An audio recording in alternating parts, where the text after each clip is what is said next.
The dark origin of American public schools.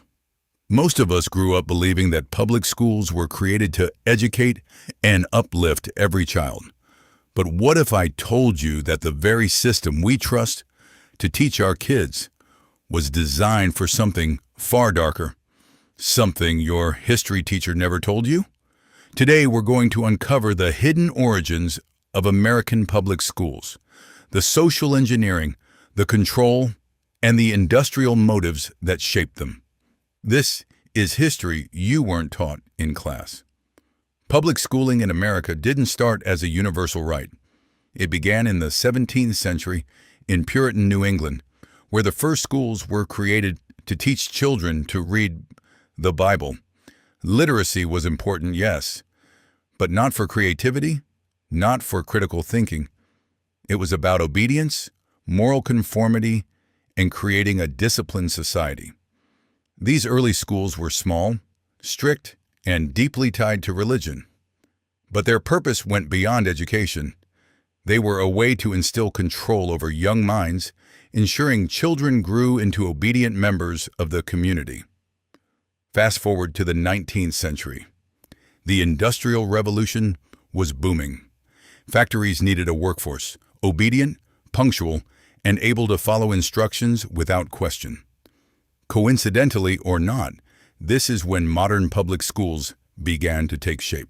Reformers like Horace Mann, often celebrated as the father of American public education, championed a school system designed not just to teach reading and arithmetic, but to standardize children's behavior.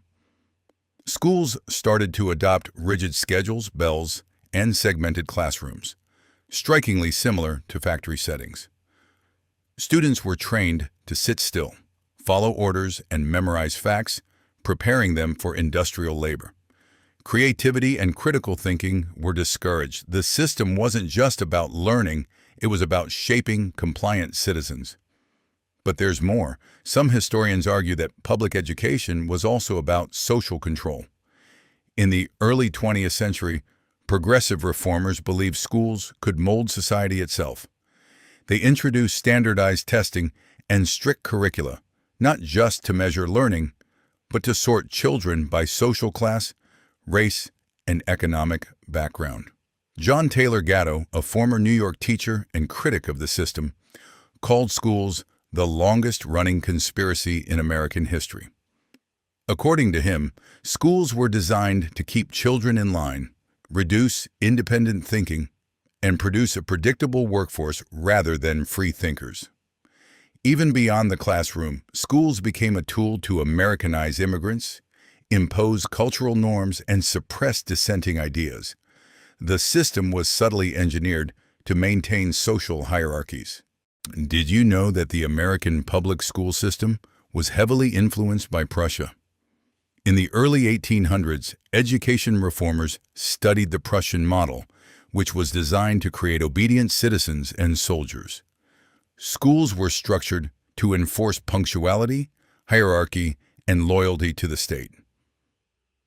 When Mann visited Prussia, he was impressed by their organized system and brought back ideas that shaped the American school model. The bell-driven schedules, uniform textbooks, and standardized lessons we see today all have roots in this militaristic approach. Over time, schools evolved, but the core principles remained. Standardized testing, rigid curricula, and teacher-centered classrooms continue to emphasize obedience over curiosity. Creativity is often a byproduct, not the goal.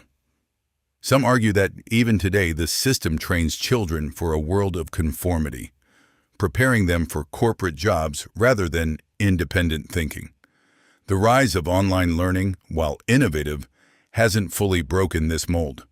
The underlying structure of schooling, the hierarchy, the assessment, the uniformity, remains remarkably similar to its origins. So what does this mean for us and the next generation? Understanding the hidden history of public schools helps us ask the right questions. Are we teaching obedience or curiosity? Compliance or creativity? Are we shaping humans or cogs in a machine? By knowing the origins, parents, teachers, and students can push for a system that truly empowers rather than controls. Homeschooling, alternative education, and creative curricula are ways people are breaking free from the factory model mindset. The story of American public schools is not just about education, it's about power, control, and the shaping of society itself. By uncovering this hidden history, we gain the knowledge to change it for the better. If this video opened your eyes, hit the like button, share it with your friends, and subscribe for more deep dives into history they don't teach in school. And tell us in the comments, do you think schools are designed for learning or control?